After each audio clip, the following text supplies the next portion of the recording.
मिळालेल्या आहेत त्यांच्या कन्स्ट्रक्शनमुळे. माझं नाव आर डी मखदूम. मी मिरजेचा आहे. 1960मधून वालचंद कॉलेज म्हणून सिव्हिल इंजिनिअरिंगची डिग्री फर्स्ट क्लासमध्ये घेतली. आपल्याला कल्पना असेल की 30 वर्षापूर्वी इंजिनियर फर्स्ट क्लास होणं आणि त्यातसुद्धा सिव्हिलमध्ये फर्स्ट क्लास इम्पॉसिबल होतं. हा 4 किंवा 5 मुलं मला वाटतं युनिव्हर्सिटीमध्ये फर्स्ट क्लासमध्ये यायची. त्यानंतर मी IITचा MTech केला आहे. तो सुद्धा स्ट्रक्चरमध्ये. कोणाला कल्पना असेल स्ट्रक्चरमध्ये ॲडमिशन मला आजसुद्धा बघून घ्यावं की नेक्स्ट टू इम्पॉसिबल.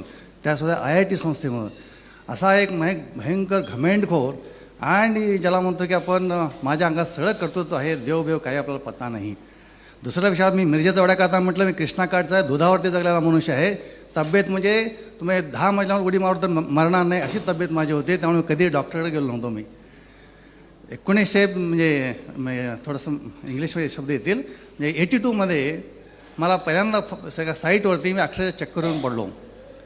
मी डॉक्टरकडे कधी गेलो नव्हतो. सहज डॉक्टरना दाखवायला गेलो की डॉक्टर काय झालं जरा बघा. डॉक्टरने काय पाहिलं वगैरे असतं जे काय असेल ते म्हणाले की तुम्हाला लो ब्लड प्रेशर दिसतं, तुम्ही साखर खिशामध्ये ठेवा म्हणजे बरं होईल. पण अनफॉर्च्युनेटली साखर ठेवूनसुद्धा काही परिणाम झाला नाही. मी आपल्याला कल्पना देतो की 15 मे 1982 रोजी मला हे मुक्तानंद स्वामीचा मठ आपण पाहिला असेल. त्या मुक्तानंद स्वामीमध्ये लायब्ररी बिल्डिंगचं माझं काम चालू होतं. त्या स्लॅबवरती मी त्या दिवशी पडलो तर पडलोच, पण चढताना 2 वेळा बसावं लागलं. त्या दिवशी घरी जाताना सुद्धा की 3 वेळा मी 3rd फ्लोअरवर 3 प्रत्येक जिन्यावरती बसायला लागलं. त्यानंतर घरचे जवळ घाबरले. नाही म्हटलं की आपण डॉक्टरकडे जावं कारण ते काहीतरी जरा सिरियस दिसतं. त्याच्या अगोदर मला कधी फारसं डॉक्टरकडे जावं लागलं नाही किंवा औषध पण कधी घ्यावं लागलं नाही. किंवा इनफॅक्ट मला आश्चर्य वाटेल, मी एज्युकेटेड मनुष्य आहे पण तुम्ही पण आश्चर्य केला की तुमचा ब्लड ग्रुप काय हा म्हणजे अगदी जस्ट बिलीव्ह मी ब्लड ग्रुप काय आहे मला स्वतःला माहीत नव्हता कारण गरज कधी भासली नव्हती. त्यानंतर मी अग्रवाल क्लिनिक जे मुंबईला आहे त्या अग्रवाल क्लिनिकमध्ये ॲडमिट झालो. ते म्हणाले की ह्यांच्या सगळ्या टेस्ट करू. तर टेस्ट केला सगळ्या. त्याच्यामध्ये काय एक्सरे म्हणा ब्लड म्हणा ते सगळ्या गोष्टी गेल्या. त्याच्यामध्ये एक गोष्ट नोटीसमध्ये आली त्यांच्या की ह्याचा जो हेमोग्लोबिन असतो ज्याच्यामध्ये ब्लडमध्ये हेमोग्लोबिन हा त्यावेळेस 9पर्यंत खाली आला होता. त्यामुळे की तुम्ही बेड रेस्ट घ्या, काय करायचं ते बघू. त्यानंतर नेक्स्ट डे ते इट वॉज म्हणजे कंटिन्युअसली इट वॉज ड्रॉपिंग की दुसऱ्या दिवशी बघितलं ते 7पर्यंत खाली आलं होतं. त्यांना विचार केला तर मोठ्या मुलाचा माझा ग्रुप एकच निघाला. त्याच्यामध्ये ब्लड घेतलं. It went to 11. Again after 3rd day it came to 7 and it started again down and down. म्हणजे एक स्टेज अशी होती की इट वॉज म्हणजे लास्ट चेक केलं ते 5.4. डॉक्टरला शंका आली की मला वाटतं आपण असं करूया की रेप्टॅकॉइलला कम्प्युटरमध्ये टेस्टिंग पाठवावं. The same was confirm. त्यानंतर डॉक्टरने केलं की आता ह्याला ब्लड देऊन काय उपयोग होत नाही, औषध काय चालत नाही. डॉक्टरने सांगितलं की तुम्ही असं करा, याच्यावरती काय इलाज काय नाही आहे, तुम्ही घरी जावा आणि जे तुम्हाला करायचं ते करा. त्यानंतर जे PC Mehta he was connected to Jaslok त्यांच्याकडे टेस्टिंगमध्ये गेलं. त्यानंतर बोन मॅरोचा जो प्रकार आहे तो केला आणि त्यांनी सांगितलं की आम्ही तुमच्या डॉक्टरला कळवतो, तुम्ही निघून जावा. त्यानंतर पुन्हा आमच्या डॉक्टर अग्रवाल क्लिनिकमध्ये आलो. त्यांनी सांगितलं की आता ह्याच्यामध्ये काय होण्याची शक्यता नाही, तुम्ही आपल्या घरी जावा आपल्या. विचार करा की माझं एकेकाळी वजन 75 किलो होतं. जेव्हा मी ॲडमिट झालो तेवढं जस्ट 54 किलोपर्यंत डाऊन आलं होतं. हेमोग्लोबिन माझ्या कल्पनेने जो हेल्दी माणसं डॉक्टर सांगतात की 13 असायला पाहिजे, जनरली 11 ते 13 असायला पाहिजे. It went up to 5.4. म्हणजे कन्स्ट्रक्शनच्या माणसाला साईटवरती चढणंसुद्धा कठीण होत होतं. अशा परिस्थितीचा विचार केला एक तर माणसाने आता होप सोडली पण काय करून द्यायचं. म्हणजे मी सांगायचा उद्देश सांगितला की मी माझी डिग्री एवढ्या करता सांगितली की माझा देवाटीमध्ये त्यावेळेला इतका खास विश्वास नव्हता. मग आता आपण विचार केला आपण करायचं काय, शक्यता आता ह्याला काही डॉक्टर तर चालतच नाही, काही उपयोग होत नाही. नंतर मग असेच ग्रुपमध्ये आमचे काही रिलेटिव्ह आहेत पाटील म्हणून जे श्री माताजींचे 5-6 वर्षापूर्वी भक्त होते. त्याने विचार केला की एकदा आपण ह्याला केंद्रावरती घेऊन जावं. ट्रीटमेंट दिली.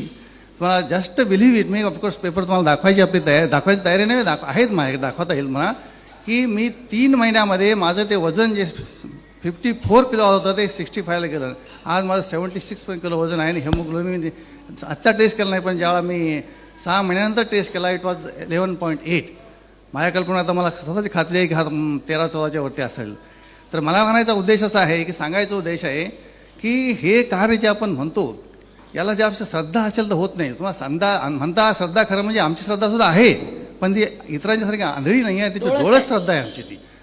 आज मी बरा झालो, अगदी मला अभिमान सांगता येतं, खात्रीने सांगता येतं, मला काय त्याच्यामध्ये काय फायदा नाही. फायदा एकच झाला की जे माझी आयुष्याची दोरी तुटली होती ती आयुष्याची दोरी पुन्हा माझी कंटिन्यू झाली.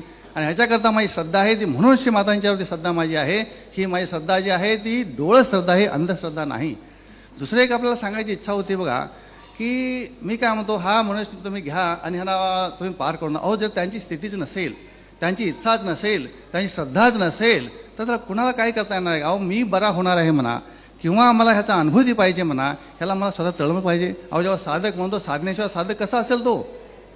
अहो, तुम्हाला साधनाच काही करायची नाही, मला ह्याच्यामध्ये काहीच मेहनत न करता, आपण साधना न करता साधक बनूनच कसाल.